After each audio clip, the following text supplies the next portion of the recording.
39ኛው የአፍሪካ ህብረት የመሪዎች ጉባኤ ነገ እንደሚደረግ ይጠበቃል። በዚህም የሀገራት መሪዎች ወደ አዲስ አበባ እየገቡ ይገኛሉ።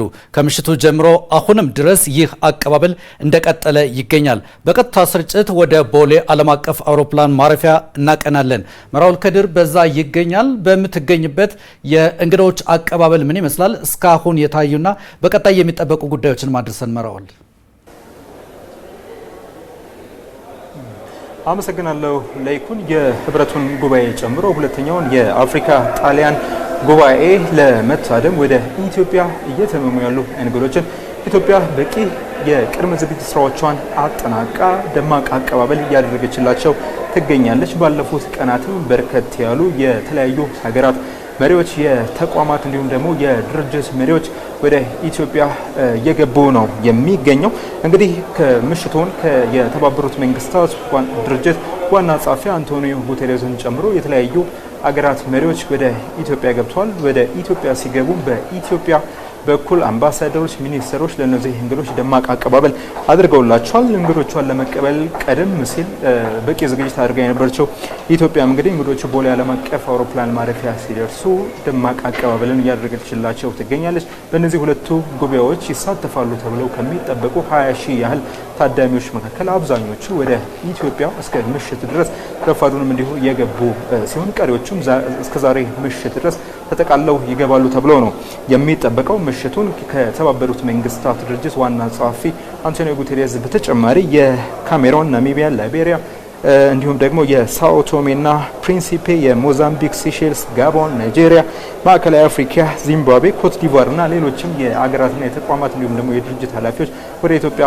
ገብተዋል። በዋናነት ደግሞ ከጎረቤት ሀገራት ከሰዓት በኋላ ማለት ነው የኬንያ፣ ሶማሊያ እንዲሁም ደግሞ የደቡብ ሱዳን መሪዎች ኢትዮጵያ ይገባሉ ተብሎ ነው የሚጠበቀው። ከዛ ባለፈ የደቡብ አፍሪካና የዛምቢያ መሪዎችም እንዲሁ የሚጠበቁ ናቸው። ከዛ ባለፈ ደግሞ የጣሊያኗ ጠቅላይ ሚኒስትር ጆርጂያ ሜሎኒ እሳቸውም ከሰዓት ወይም ደግሞ ምሽት ድረስ ይገባሉ ተብሎ ነው የሚጠበቀው። በዚህ በቦሌ ዓለም አቀፍ አውሮፕላን ማረፊያ እንግዶችን ለመቀበል እየተጠባበቁ ነው የሚገኙት ማለት ነው። በዋናነት እንግዲህ በተለይም ደግሞ እነዚህ ሁለቱ ጉባኤዎች በተለይም በዋናነት ምሽት ላይ ዛሬ የሚጀምረው ማለት ነው ለይኩን የሁለተኛው የአፍሪካ ጣሊያን ጉባኤ በተለይም ደግሞ የአፍሪካና የጣሊያንን ግንኙነት አህጉራዊና በዓለም አቀፍ መድረኮች ወይም ደግሞ የተለያዩ የትብብር ማዕቀፎችን ለማጠናከር ያለመ ነው። በዚህ ታላቅ ጉባኤ እንዲሁም ደግሞ በአፍሪካ ህብረት የመደበኛ ጉባኤ ላይ በተለይም ደግሞ ከዛ ባለፈም የስራ አስፈጻሚዎች ጉባኤ ላይ በአጠቃላይ 20 ሺህ ያህል ታዳሚዎች ወደ ኢትዮጵያ ይመጣሉ ተብሎ ነው የሚጠበቀው። ከዚህ ባሻገር ደግሞ ይህ በተለይም ሁለተኛው የአፍሪካና የጣሊያን ጉባኤ አፍሪካንና ጣሊያንን ከማገናኘት እንዲሁም ደግሞ ያላቸውን ሁሉን አቀፍ ግንኙነት ከማጠናከር ባለፈም ደግሞ አፍሪካና ጣሊያንን ለማሳሰር ትልቅ ሚና ይኖረዋል ማለት ነው። ይህ ጉባኤም በአዲስ አበባ ወይም ደግሞ በኢትዮጵያ መካሄዱ አንድምታው ሰፊ ነው። በዲፕሎማሲ እንዲሁም ደግሞ በሌሎችም መስኮች ላይ የሚኖረው ፋይዳም እንዲሁ የጎላ ነው ማለት ነው። ከዛ ባለፈ አዲስ አበባም የኮንፈረንስ የቱሪዝም ማዕከልነቷን እያሳደገች ስለመምጣቷ ትልቅ ማሳያ ነው። ይህንን ጉባኤ ማስተናገዷም ደግሞ ኢትዮጵያ እንዲሁም ደግሞ አዲስ አበባም ታላላቅ ጉባኤዎችን እንዲሁም ደግሞ ኮንፈረንሶችን የማስተናገድ ትልቅ አቅሟን የምታሳይበት ነው ማለት ነው። እንግዲህ የኮንፈረንስ ቱሪዝምን ስናነሳ በተለይም ደግሞ አዲስ አበባ እነዚህንና ሌሎች አህጉራዊና እንዲሁም ደግሞ ዓለም አቀፍ ኮንፈረንሶችን ስታዘጋጅ ቆይታለች። ባለፉት 6 ወራት ብቻ ከ150 በላይ ኮንፈረንሶችን አዘጋጅታለች ማለት ነው። በዚህም እንግዲህ በቱሪዝም ሴግመንት ወይም ደግሞ በቱሪዝም ዘርፉ ከ155 ቢሊዮን ብር በላይ ገቢ የተገኘበት ነው።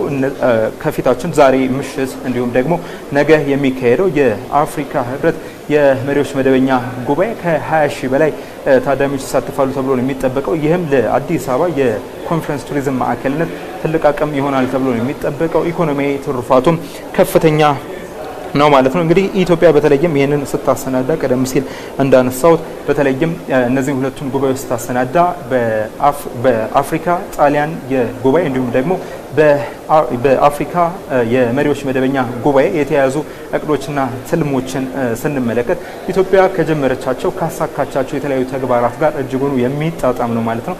ለአብነት እንግዲህ ስናነሳ በተለይም ደግሞ ይህ የአፍሪካ ጣሊያን የጉባኤ ማለትም በዋናነት በማቲ ፕሮጀክት ወይም ደግሞ አማካኝነት ከፍተኛ በጀት ተመድቦ በጤና ኢንዱስትሪ፣ ቱሪዝም፣ ግብርናና የመሳሰሉት ዘርፎች ላይ የሚሰራ ነው። ኢትዮጵያን በእነዚህ ዘርፎች ላይ ሰፊ ትኩረት ሰጥታ ስትሰራ ቆይታለች። በተጨባጭም ደግሞ የሚታዩ የሚለኩ ስኬቶችን አስመዝግባለች ማለት ነው። ይህም ሌሎች ሀገራት ተምሳሌት የሚሆን ነው።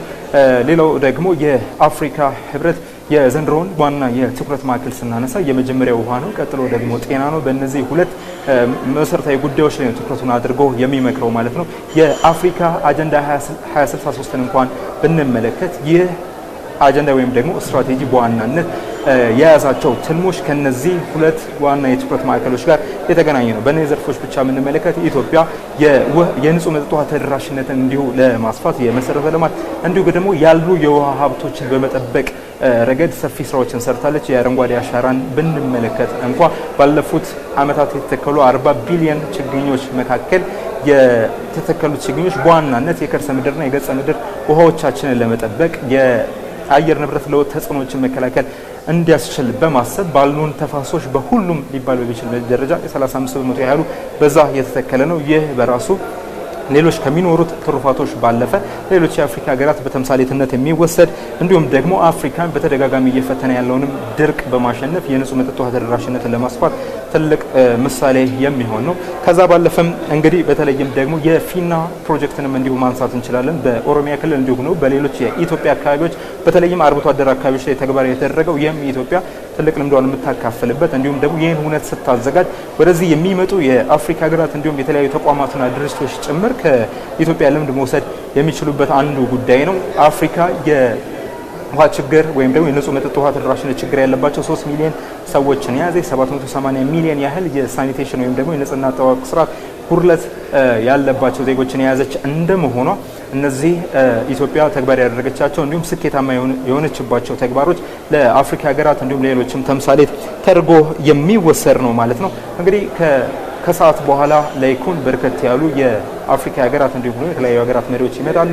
የጣሊያኑ ጠቅላይ ሚኒስትር ጆርጂያ ሜሎኒም እንዲሁ የሚጠበቁ እንግዶች መካከል ናቸው ማለት ነው። አመሻሹን የአፍሪካ ጣሊያን ሁለተኛው ጉባኤ የሚጀምር ይሆናል። በዚህ ጉባኤ እንዲሁም ደግሞ ከነገ ጀምሮ በሚካሄደው የአፍሪካ ህብረት መደበኛ ጉባኤ ላይ የሚሳተፉ በርካታ እንግዶች ይመጡ ነው። ኢትዮጵያ እጆቿን አስፍራ እንግዶቿን እየተቀበለች ነው የምትገኘው። ላይኩን ምናልባትም ምሽት ላይ ተመልሰን ያለውን የእንግዶች አቀባበል ስርዓት ምን ይመስላል የሚለውን ለተመልካቾቻችን የምናደርስ ይሆናል እንደ ባለፉት ቀናት ማለት ነው። ለአሁኑ በእኔ በኩል ያለው መረጃ ይህንን ይመስላል።